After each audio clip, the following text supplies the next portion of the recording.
Greetings, everyone. Good morning. Morning. You sound like an uncle. Morning. Hello, everybody. I'm rubbing my hands like an uncle as well. Look. Right. Uncle Egbert. Hello, everyone on InstaG. Hello, everyone on Zoom. Thanks to the one person on Zoom who's got their camera on. Big up yourself.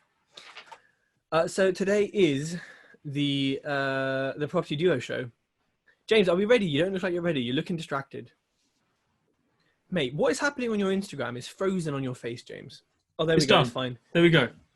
Right. Are you ready? Or you I'm ready, man. I'm ready. Come on. Leave it out. Let's get started. So welcome, everyone, to episode 11? 11, baby. Yeah, 11. 11. We're past 10. That's like a milestone, isn't it? Or something in numbers. It's like a nice round number. So welcome, everyone. We are talking about motivation and your why today and how they combine to make you a more effective person and potentially make your business and your personal life a lot better. So as you can see, the Property Duo doesn't talk about property much, but it all relates to property, and it's the stuff that maybe people don't teach you or people don't speak about that we like to cover. If you have any questions, especially those on Instagram, please save it for the end because we probably won't see as we're going along because this is a live podcast. And if you're on the podcast, please leave a review. Yep, reviews. I've had some people say, I didn't know you could do that. Yeah. Facebook, on the Facebook pages for our podcast, or on iTunes or Apple. You can't leave it on Spotify. You have to go to Facebook or iTunes or Apple. If you ain't got that, go to the Apple store, innit? Leave us a review. Right. So before we start, James, we're going to do our usual updates from the hosts or us. So, James, tell me, it's what are we in the 3.5 month of lockdown? How is life? How is business? What's happening? Talk to me. Yeah, no, life is good, man. Life is good. The deals are moving along nicely. Those ones we talked about up in the northeast. So those should be looking to exchange and complete very, very soon. So I'm excited about that. Had some issues raising the remaining build cost money because the investor decided they didn't want to invest because they were already invested in some certain person's deal. So that screwed it for me. Thank you very much. Trying to help you out, I screwed myself up. I just think the investor doesn't like you, to be honest. So, I mean... Oh, yeah, something like that. No, their words were, had we not invested in that other deal you told us about, we would have been all cool. So, yeah, kicking the nuts on that one. But apart from that, yeah, all good. I finally got my property back. Section 48 served. HMO is now back in my control. That doesn't mean that the tenants they haven't gone. They've pretty much turned around and said, like, we need some time to get out of here. So I have decided I said to them, look, I will wipe any backdated rent that you owe, providing you leave within a month. And if you don't leave within a month, I will enforce that backdated rent on you. So I'm hoping they're going to just, abide by that and say, you know what, look, he's being fair to us. The house is in a bit of a shit tip anyway. We need to leave. So, thanks very much, James. We'll take that and we'll go. I think because a lot of them are just worried about getting CCJs now. If it does go to court, well, it won't go to court immediately, but when it does. So I'm trying to work with them. So point being, in a situation like this, you need to try and work with the tenants. And that's exactly what I'm trying to do. Even though they owe me nearly 4 months worth of rent, I still have to keep a smile on my face and, bite my bottom lip when one of them says something stupid. But, that's what it is. But good news is it's back in my control.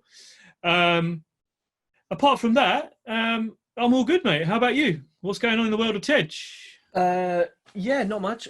All rent paid again. I have one tenant who pays it early, although I don't know why. Every month he pays it early, so maybe we've got it confused about which day it's meant to be paid. But I'm happy. Tenants moved in another house. They've been there for about a week. All is good. I've got another tenant start moving in on Monday, and I've got to change some doors in the property and a tap before then. So just basics of being a landlord.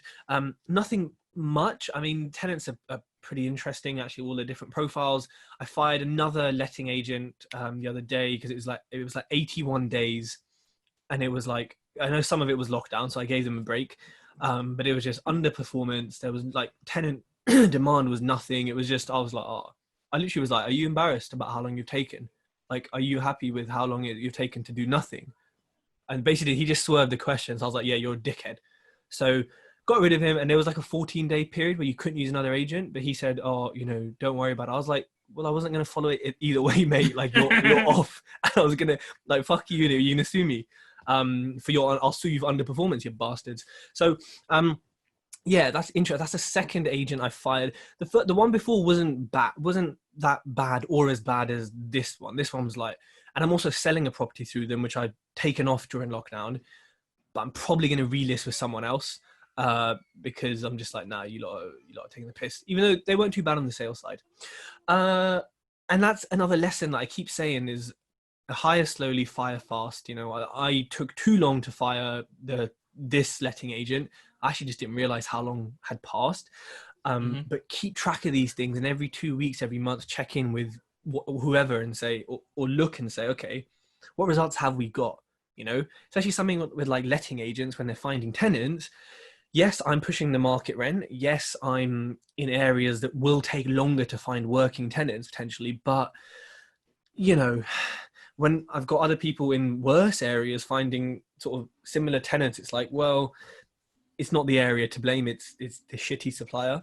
So yeah, drop them quickly and try and ensure your contracts have get out quickly clauses, or just don't agree to them and just say, look, I agree to the contract, but I don't agree to that. Because if I'm unhappy with you, I'm quitting. So otherwise, so how's things with the new letting agent? Good. So this letting agent.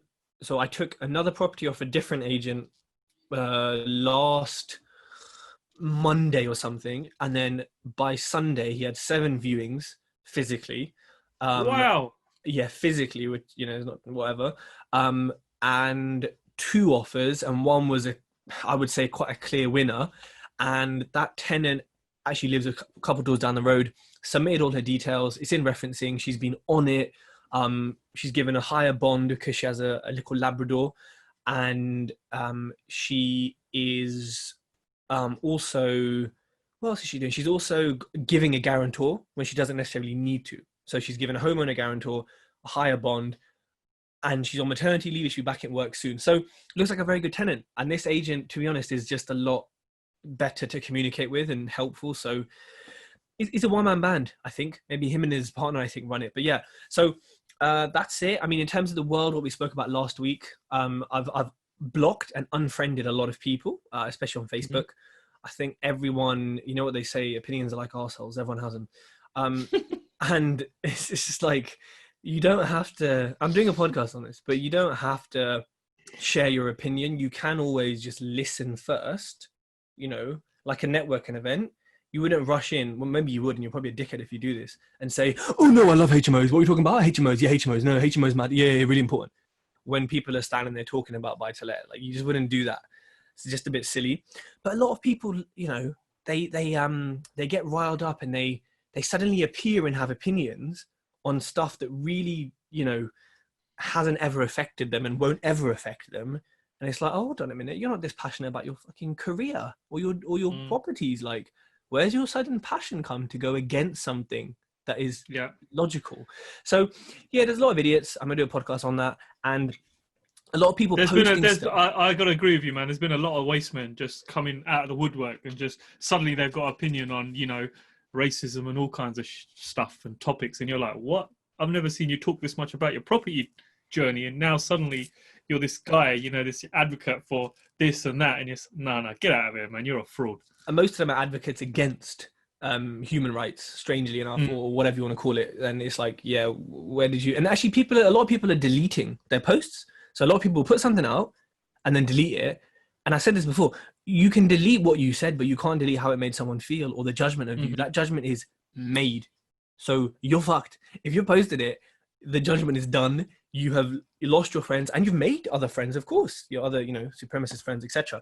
But I think a lot in the world has changed, like in terms of, like, in America, police reforms, things happening in the UK with statues being toppled, etc. And actually even in Belgium and other places, I think for once, slowly, in the space of a week or two, changes are happening in the world, and things are being discussed, and, you know, certain parts of, like, I don't know how it works in America, but government or local council, etc., are doing things to change. So people say, you know, protests don't work, but if they're working in the most horrible country in the world, to some extent, they're going to start to work in maybe a slightly more progressive place like here or Europe. So keep up the good work. And it's interesting actually, James, because the property celebrities haven't spoken.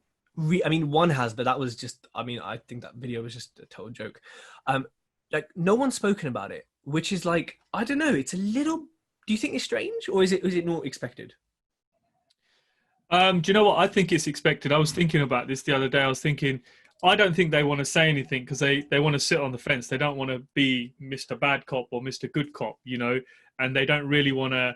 I think it's a little bit naughty because they probably don't want to, you know, tarnish their brand or their name. And you think to yourself, look, this is a serious situation, man. Who gives a hell? You know, you need to speak up because it's a life-changing thing that could change lives with you putting your opinion out there. But I think, no, I think a lot of people are protective of their brand. They're protective of their kind of following, their products, what they're selling. So they don't want to say shit. They want to keep their mouth out and just kind of hope they'll just disappear in the background.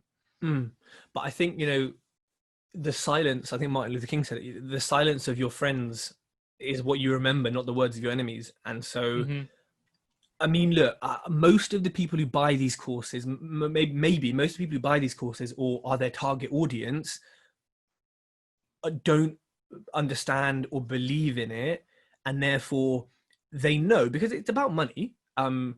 If they talk about it, they don't want to piss off probably 80% of their followers who may not understand or not take the effort to understand and have too many opinions, whereas there's 20% maybe who would be like, respect, you know. So I think it like anything is money, right? Like, you know, you finished watching 13th, right? No, we're 3/4 of the way through it. Because I'm watching it with my young son, we have to take it in small chunks. I can imagine it's a lot. But he you know, he's a 10-year-old and he started to ask some serious questions, and you're like, whoa, you know, he's seeing this, and I really want, like you recommended it would be very good for him to see. So we're digesting it very slowly. But yeah, it's been a hell of an eye opener, and I recommend it to anybody. 13th is mandatory watching if you want to. Well, you should want to, but if you want to understand what's happening. It's a great program to watch, but that is, and I don't know if you got to the part yet, but basically it's all about money. So I think people are not speaking about stuff because, you know, I mean, think about it. Even if 50% of your followers don't necessarily care or aren't too fussed about the issue, when it's all over or whatever they think, then in a few months when they're back to doing, you know, physical events and sales, you know, how many people are going to call them out and say, you didn't talk about this? And even if they did in a live event, imagine you're at one of these things and they're in the middle of the whole, oh, I'm in credit card debt. And then they came and they saved me like the Messiah of property. And then, oh, excuse me, sir, why didn't you comment about Black Lives Matter and George Floyd? And then they say, oh, well, I don't understand it. Most followers are going to support and say, yeah, you're right. It's better you stayed quiet. So it's one of these, like, it's your circle, isn't it? If you're in a circle of, this is separate, but if you're in a circle of idiots, you're probably going to be a bit of an idiot. Whereas if you're in a circle of high performers, you're more inclined to be a high performer. So yeah, we spoke about this before, innit? Your circle. Your circle, friends, yeah. The people you keep, the company you keep. Your circle. So this kind of leads us nicely, or if it doesn't, I'm going to make it lead us nicely, into the topics of today, which is your why and your motivation. So we have some feedback. Also, by the way, anyone listening to this, watching this, we love feedback. So like, don't put it in this chat necessarily, but send us a DM, a message, good, bad, constructive, topics to discuss, send us stuff. Because yeah, this is for you. You know, me and James can chat whenever. This is for you. So tell us what you want. So we're talking about your whys. So, you know, James, what was that quote you said? Start us off with that quote that you're going to get printed on t-shirts. Okay, so why should your business be bigger than your why? You know, and by that, I'll break that down. Why should your business be bigger than your why? I'll say it again. It sounds quite nice, doesn't it? So basically, if you know here, this is my why, this is why I'm doing what I'm doing, this is what I want to achieve, why would you want your business to be bigger than that? If your business is down here and it achieves your why are you trying to take your business to the next level if your why is not aligned with what you're doing? So that was a quote. I mean, very profound. I just had to take a moment there to breathe. So, right. So the first topic we have to discuss, and actually everyone, James has made notes today, which is unusual. It's unusual any of us make notes. I never make notes, but you've actually printed out the emoji thing and made notes. But the first topic is, what is your why and how do you find it? So James, let's start with you, because I think our whys are probably different because you have family, you have kids who are in different positions. So tell me, if you want, what is your why and how did you discover it? Was there a moment? Yes, there was, Ted. Yeah. So for a very, very long time, well, what I'm going to share with you guys is something called here's my journal. Yeah. Now I've been writing in this. This is my why journal. Now people say, why are you always just writing the same thing over and over again? So this book holds all my, goals, what I want to do. Yeah. And sometimes there's been weeks where I write the same thing. So on a Monday, the goals will be exactly the same. On a Tuesday, they're exactly the same. Thursday, you could look through this book and you think, hold on a second, this guy is just repeating shit. He's just writing it over and over and over again.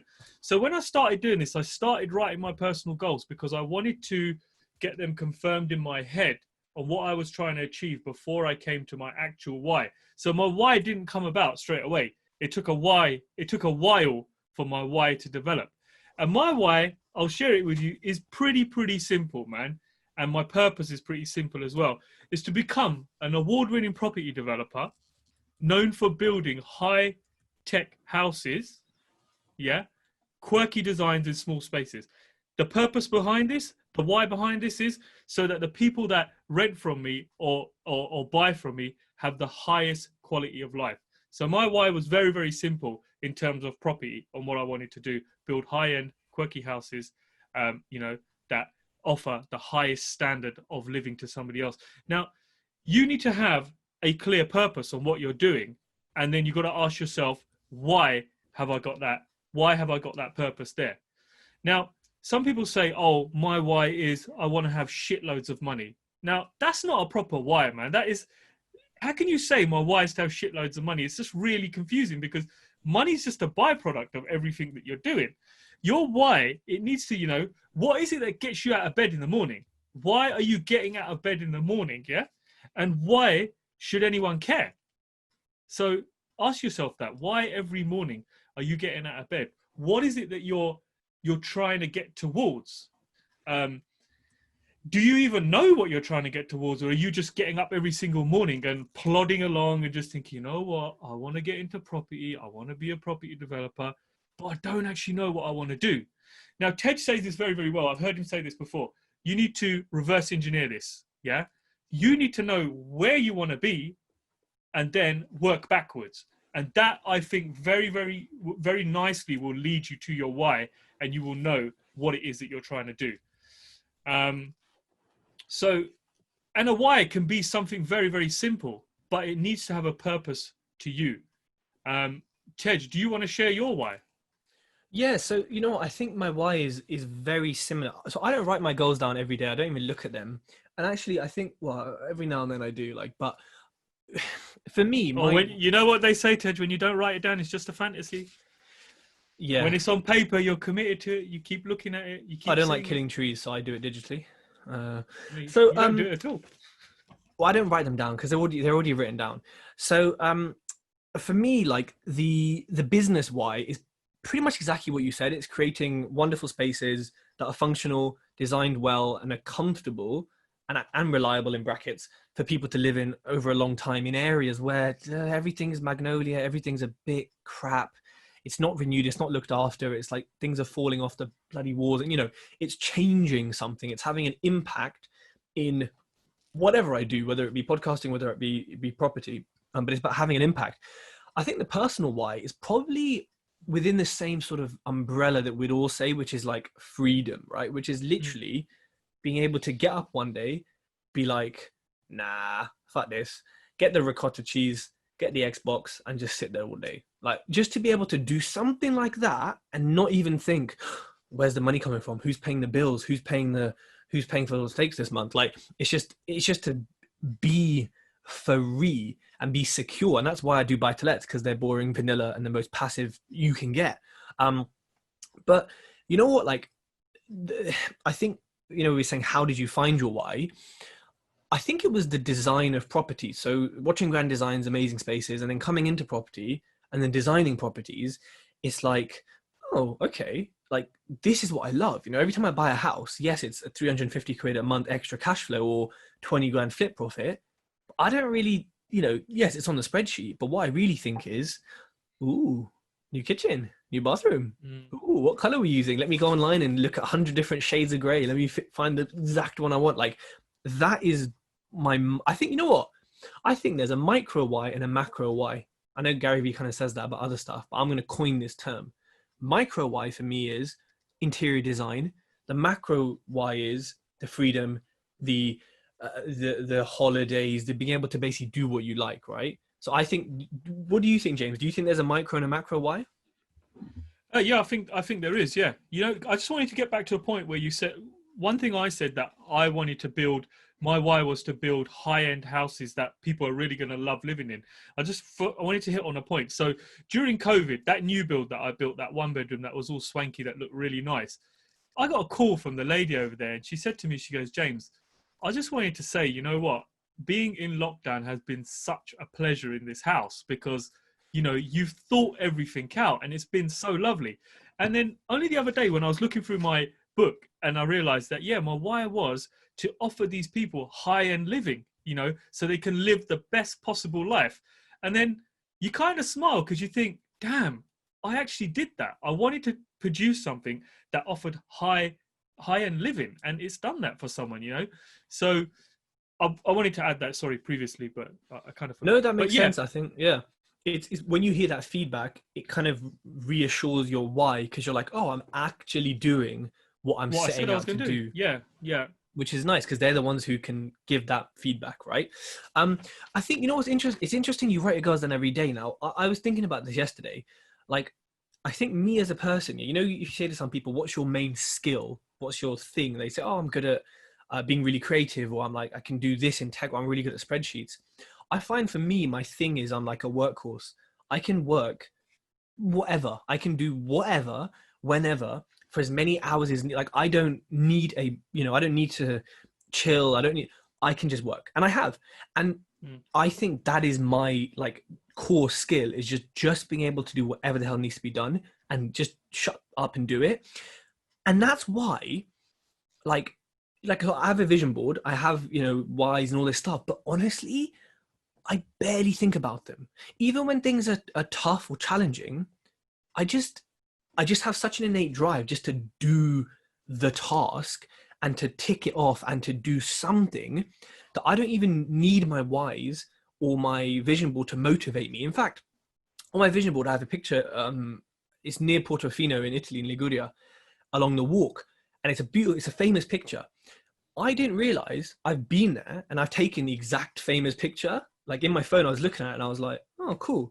A year later, I look at my vision board. I'm like, oh, I've been to that random place, which was like, freaking hell.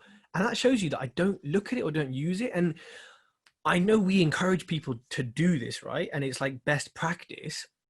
But I don't know, James. I mean, tell me if I'm doing something wrong, but you know what, Tej? I think you've just answered your own question there. You know, where you said you can carry on working, you can carry on going. You don't realize that's because your why is so strong. Your why to succeed and your why to get to where you want to get to is so damn strong that nothing's going to stand in its way. And this is what people forget. When shit hits the fan and when your back's up against the wall, when you're up against the ropes in a ring, you know, it's going to be your why that's driving you forward. You know, when you're being punched I'm not physically being punched in the face, but when life's throwing punches in your face and beating the shit out of you, you got to remember, why am I here? Why am I doing this? Okay, I've got that goal. I've got that why. I'm heading towards that. And hell, I'm not going to let anything get in my way. Look at people like Mike Tyson. You know, he wanted to be the greatest boxer. And he was one of the greatest boxers. His why was so damn strong that nothing ever got in his way of him achieving it. So tunnel vision to getting to where he needed to get to. And I think it's the same with you, mate, where you say you can carry on working. You know, I'm very similar. You know, I could do an all-nighter. I used to be able to do 2-3 all-nighters. It's because the why was so flipping strong that even sleep, you know, I don't recommend this, losing sleep, because it's just stupid, but even sleep would take a backseat because you knew you had to get to where you wanted to get to. And I think, you know, you probably don't see it, you know, subconsciously, it's your why that's driving you forward and letting you get everything you need to get done, and just work when most people on a Friday would be sitting there thinking, you know what, I need to watch that Netflix series, I need to have a beer, I need to have a pizza and chill. Your why is so damn strong that it's just going to carry on driving you and picking you up when it needs to. And I think that's how strong your why needs to be, that when things are bad, your why just comes in and says, hey, this is just a challenge, man, but me and you are much bigger than this. Me and you and the why, we got this. This challenge is minor. We can sort this. Mm-hmm. And then, you know, maybe for people listening who are struggling to find their why, do you think there's a process? I know you said kind of reverse engineering, but do you think sometimes the why just hits you out of nowhere when you look at your kid and you're like, oh my God, that's my why? Or you look, you know, like, or do you think anyone can reverse engineer and process their way to a why? Yeah, 100%. 100%. I think people can create their why. You don't have to have it straight away. I don't think it comes straight away. It's something that's developed over time, and your why might change as you go along. I find, number one, what I say always is you need to kind of just break yourself down as a person, first of all, and work out, why are you on this earth? What are you doing? Are you here just to plod along and get through? Do you just want to wake up, go to work, come home, chill? And that's absolutely fine if you want to do that. But I'm sorry, we're human beings, man. We're here to strive. You know, we're here to do big things. We're not here to just settle for mediocre and the norm. You're here to do some serious shit with your life. So I would say work out what it is, number one, that's driving you, because everybody's got something driving them. Everybody's got a passion. Everybody's got something they love to do. So you need to work out what that is, number one. And then I think from there, work out where you want to be. In what does your ideal life look like? If your ideal life looks like, I want a £25,000 or a £50,000 a month rent roll, it's all good saying that figure, but work out, how are you going to get there? How are you going to get to £50,000 a month? You know, that was one of my targets. And I knew I needed, 16 HMOs, or I needed 15 HMOs, you know. And then you work backwards from that and you think, okay, I need 15 HMOs. How am I going to make this happen? How does this shit happen? It's not, oh, you know what? Let me see if Mr. Patel's selling 15 HMOs and I'll buy them off of me. It don't work like that. So you really need to work it out and break all this shit down and get it into small, manageable chunks. You know, ultimately you got one life, man. And the only thing that's guaranteed is we are heading towards death. And, you know, I say this all the time, death is fast approaching. Some people think that's a sad thing to say, but no, it's not. If you knew tomorrow was the last day on earth, it's the last day you're going to ever do anything, I can guarantee you it will be the best damn day of your life, because you will not waste a minute. Now, the beauty of life is nobody knows when they're going to die. So if you started treating every single day as, you know what, today might be my last day, trust me, you are not going to oversleep. You are not going to waste your time flicking through Facebook. Not that it's a waste of time.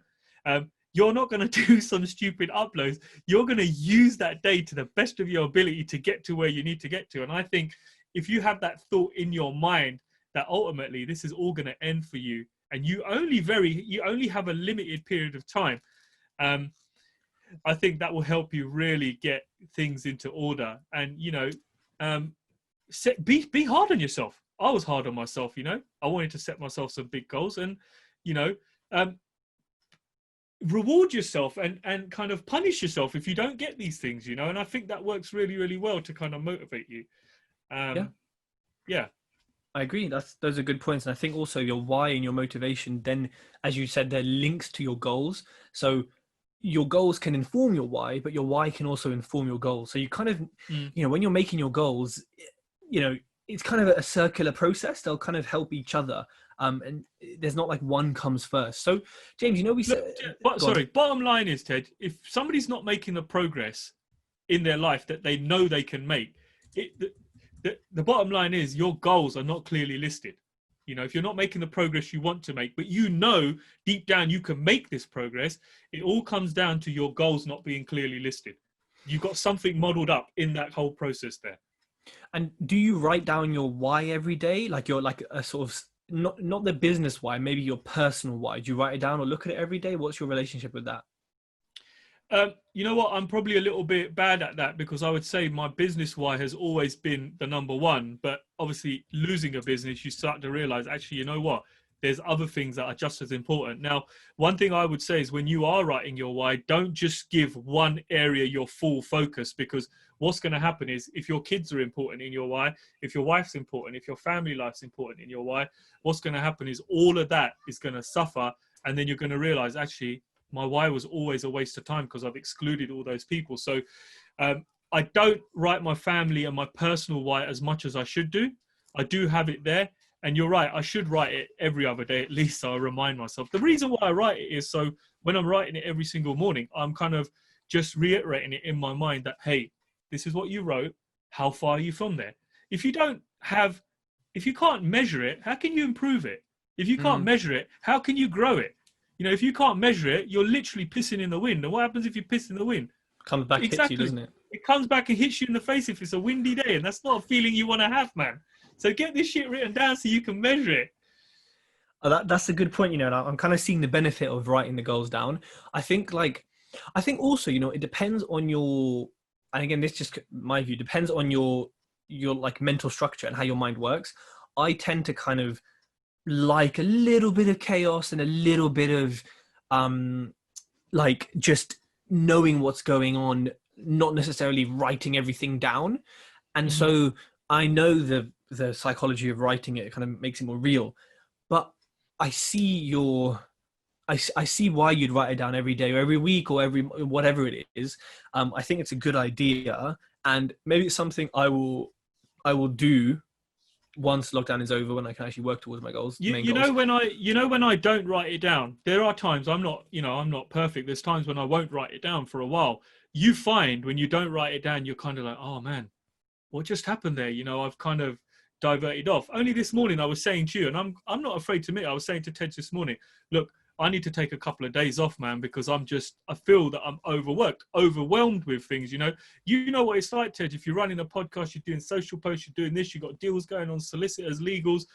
There comes a point when your brain goes, you know what, hey, man, you just step back for a minute, take a day out, man. You need to just realign everything, because it gets to a point where, you know, you're thinking, oh man, I'm so overwhelmed. And you don't want to get to that, because if you get to a stage where you're so overwhelmed with everything, you're not going to be productive at anything. You're just going to be pottering around doing this, doing that. And you're going to get so pissed off at yourself because you haven't done what you were supposed to do.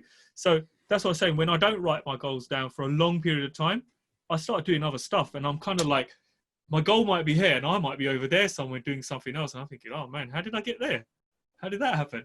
Yeah, I think it's quite an interesting way to keep it on track. Yeah, I like that. I have a spreadsheet tracker which tracks my goals with like colors on like green when it's achieved, orange in progress, red when it's not. So yeah, that's a really interesting thing. Now, you know, the next topic is when your why matters. And we've kind of already gone through it, but I think, you know, really when times are good and when the money's flowing and when, I mean, yeah, your why is important and you're thinking about it, but it's not really supporting you. It's not really going to help you necessarily then.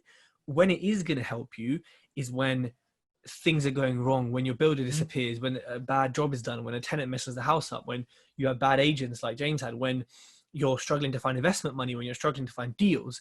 That's when you're going to be like, and then you're going to need to remember your why and your goals. And then, you know, if your why is strong enough and you truly, truly believe in it, that will mean that actually those bad times, they're bad. Of course, they're a challenge, they're a hardship. It's what creates us.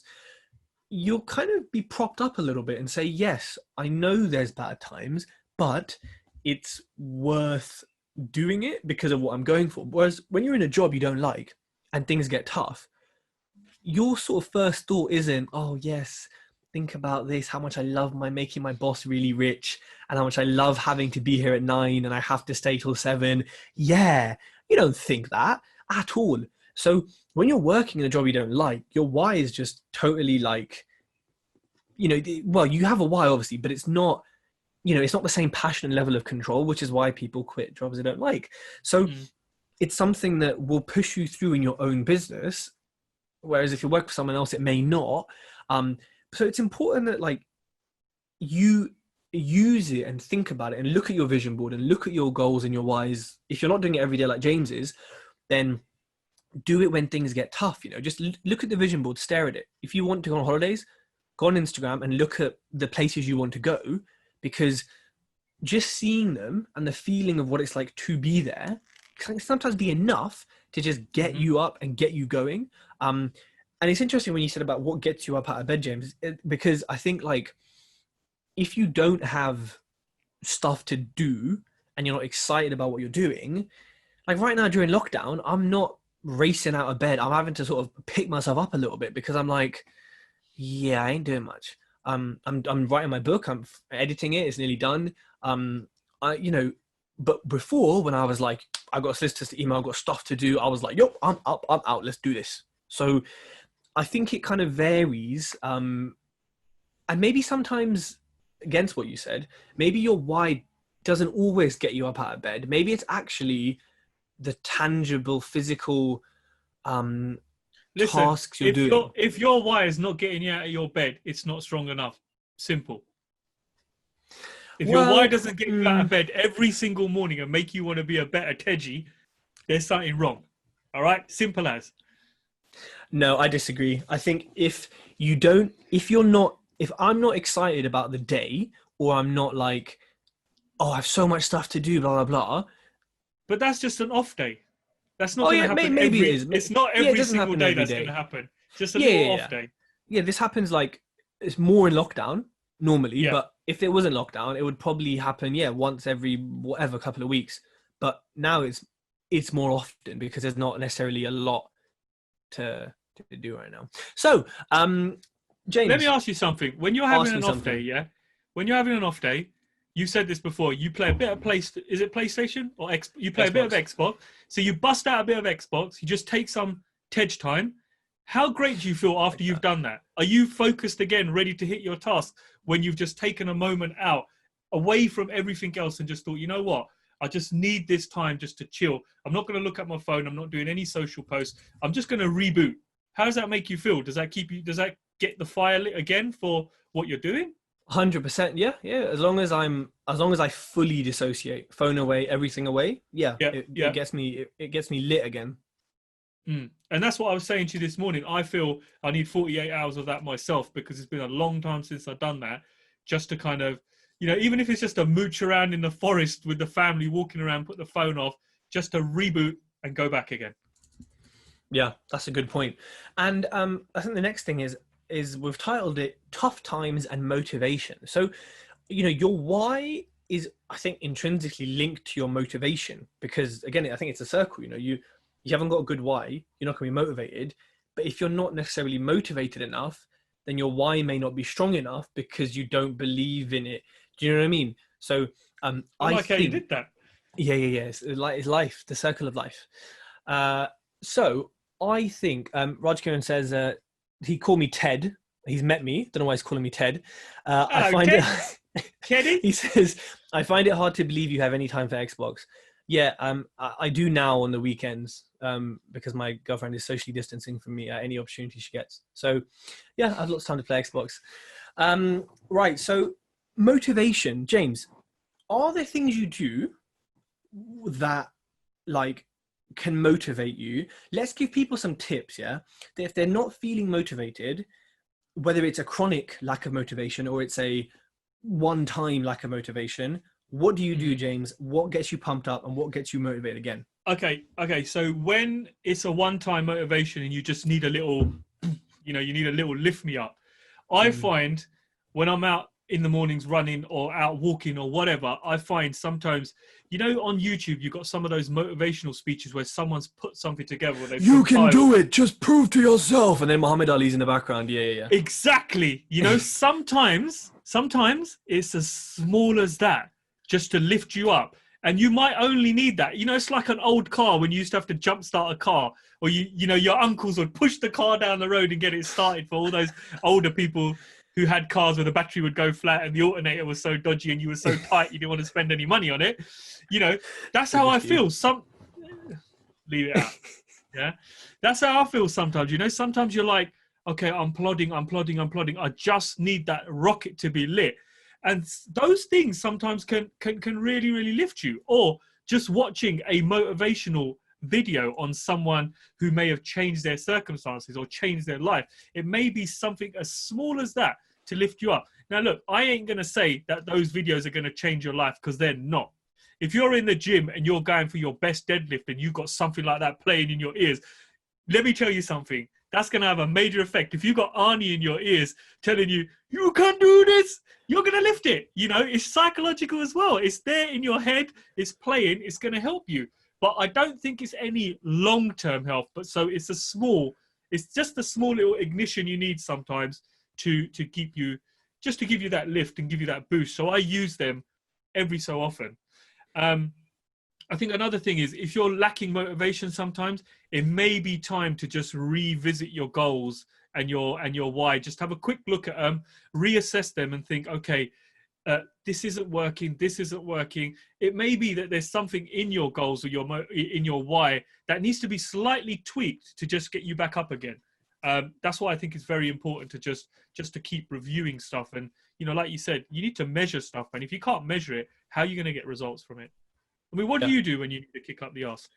I think I sometimes look.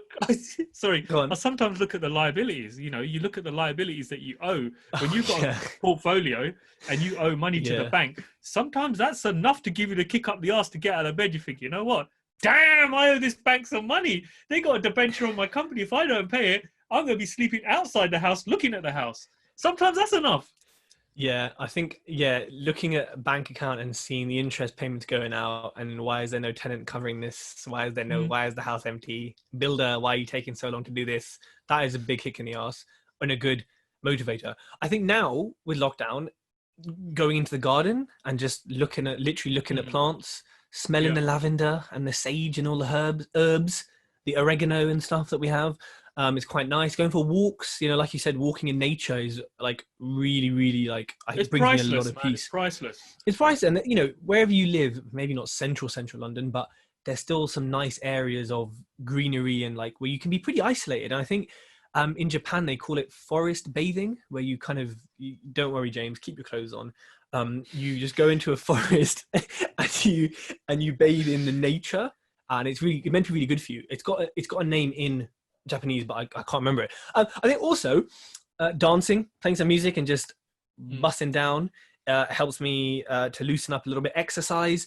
You know what? I think long-term motivation, though, because none of us have touched on that.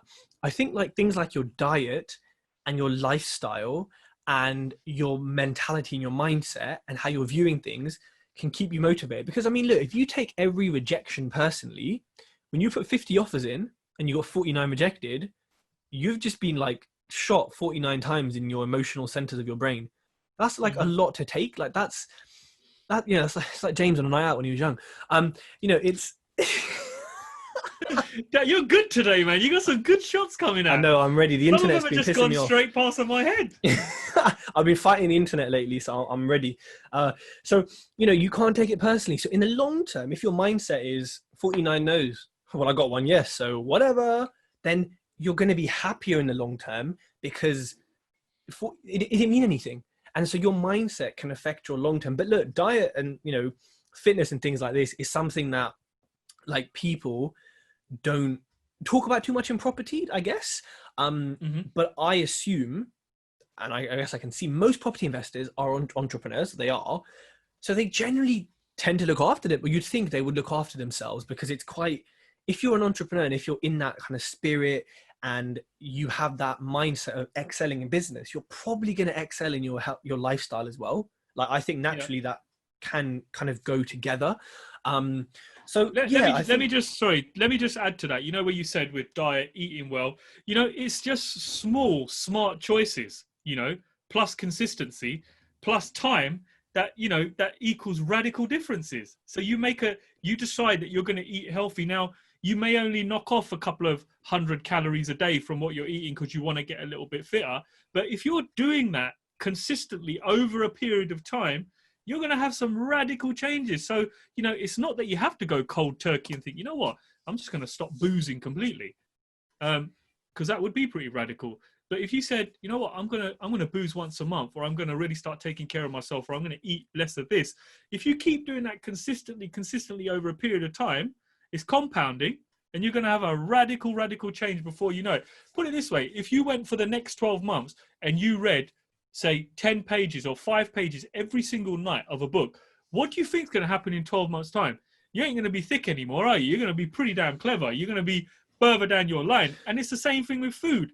If you decided, you know what, I'm going to improve my food, but I'm going to do it little bit over 12 months, be consistent at it, what will happen?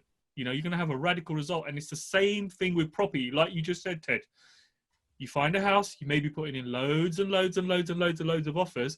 Eventually, one of those offers is going to get accepted, and you're going to be way better than you were 50 offers ago because you hadn't put in 50 offers. You put in 50, you're in a different place. And I think that's the way you need to look at your goals as well. You know, small, tiny steps over a period of time consistently equals to results. 100% compound effect. I got the book.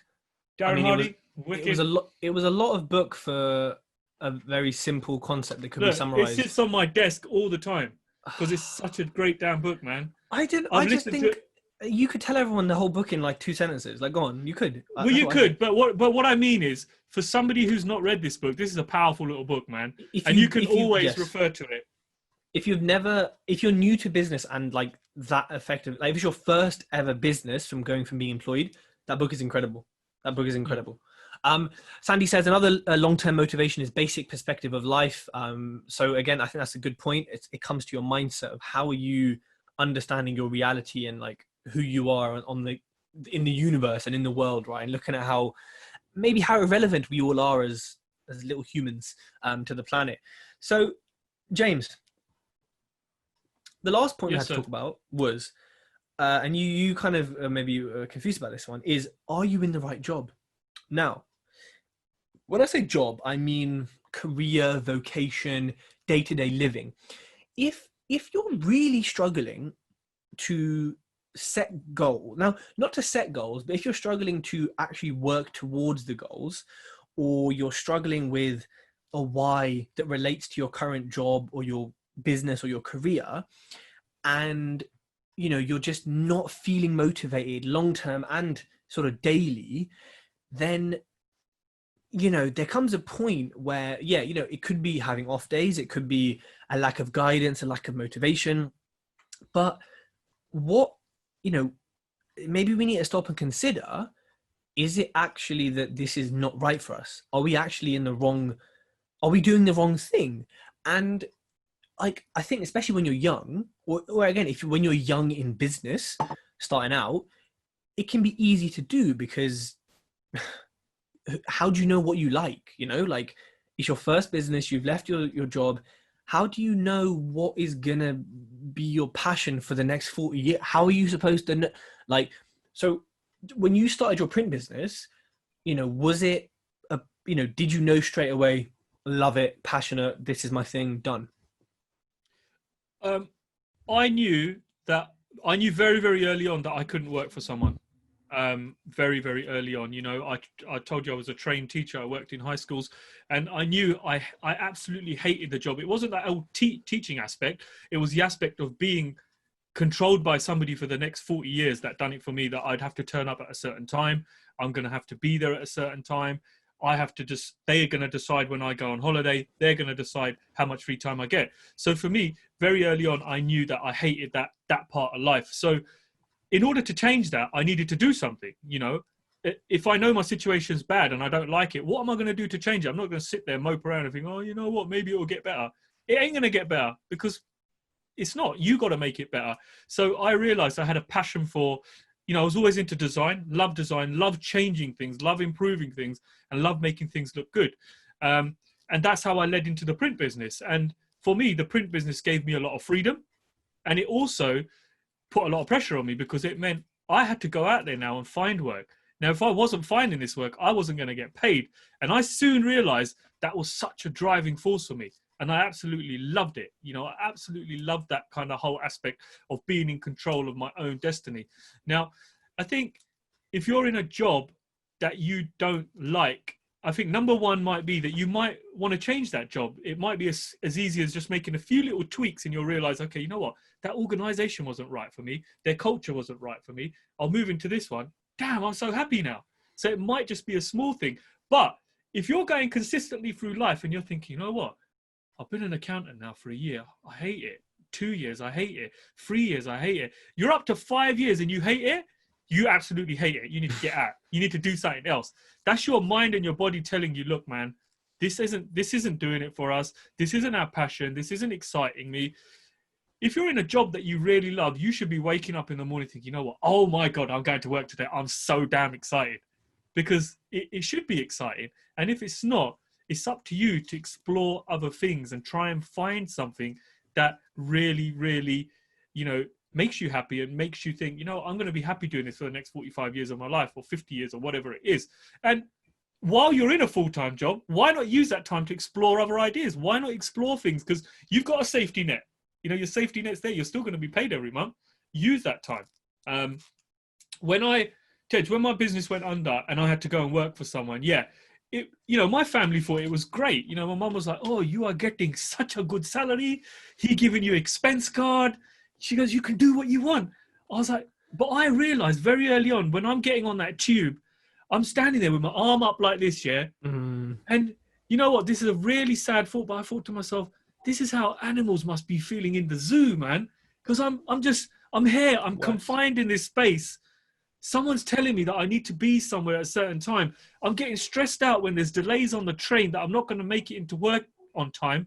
My boss is going to have a go at me. And I'm thinking, nah, I'm not going to do this. And even after a failed business, it only took me 3 weeks to realize, hell no, I could not work with anybody. I stuck it out for 6 months. In that time, I planned my rebirth, so to say, and I quit.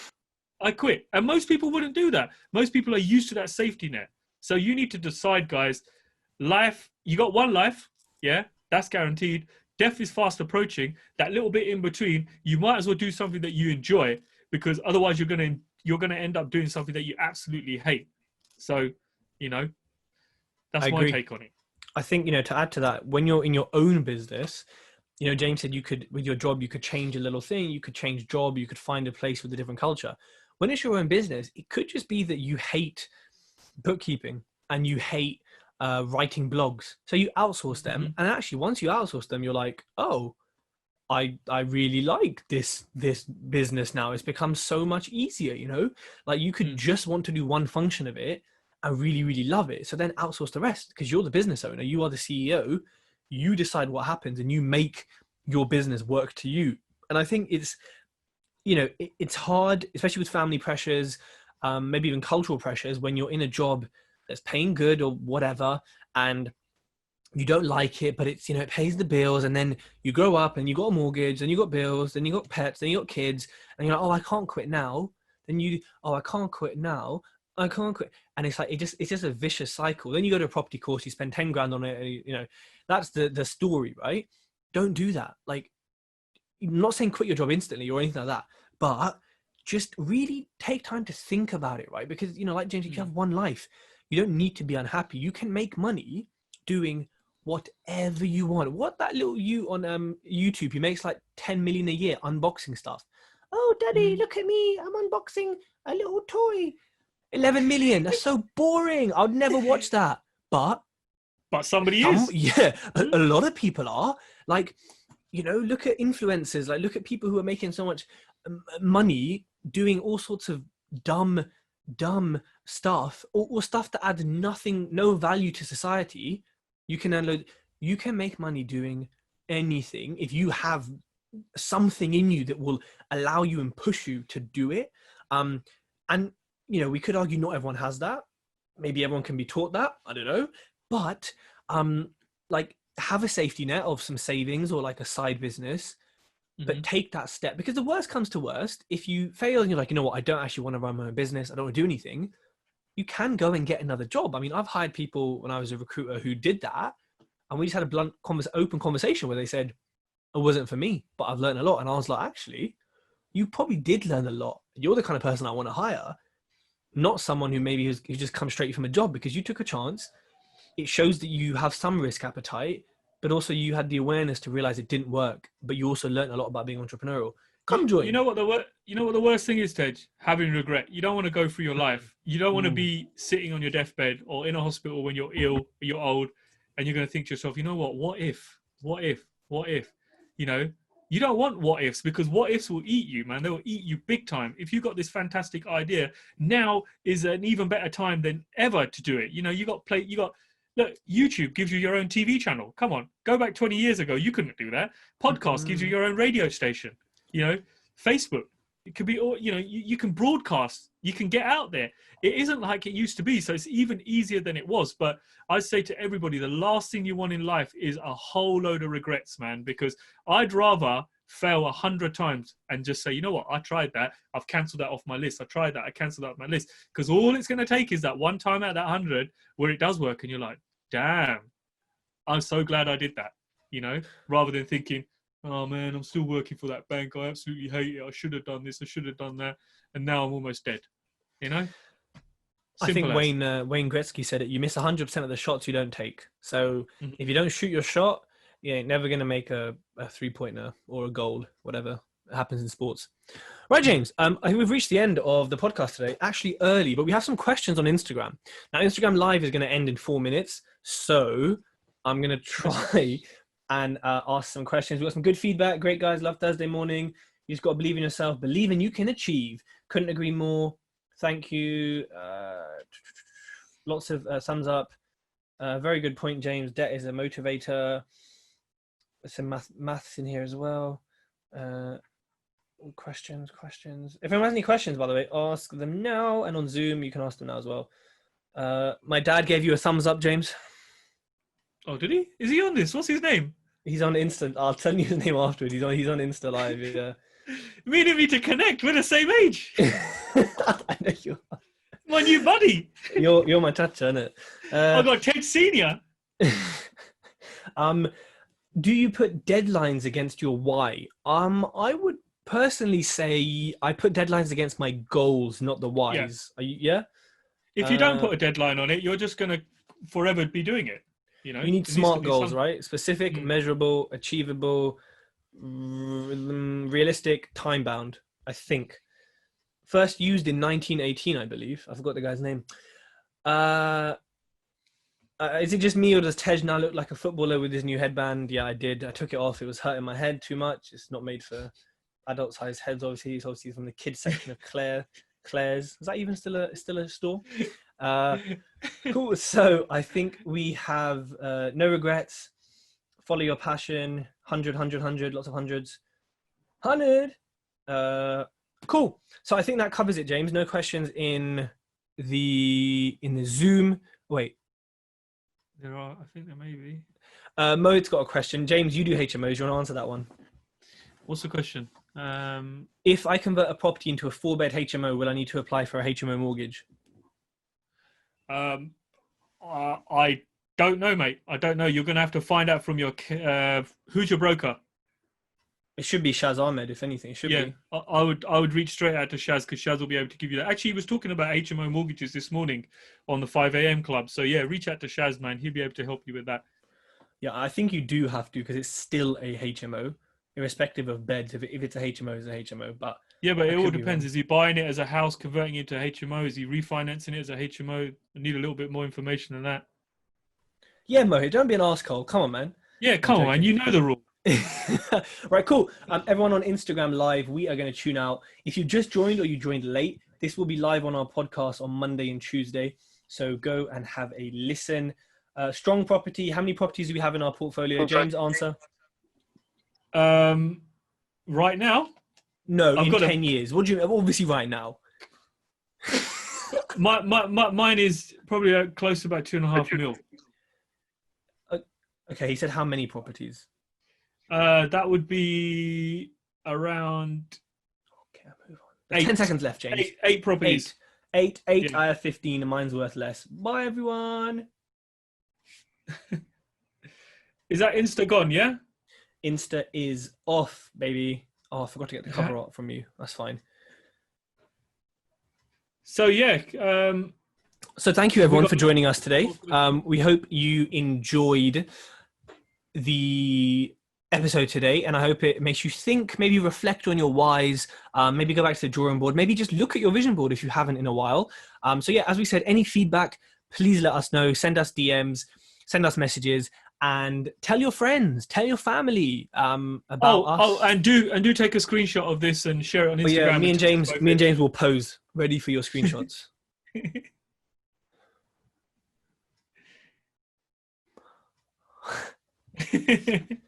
Right, cool. See everyone next Thursday at 10 a.m. Great, thank you guys. Bye bye.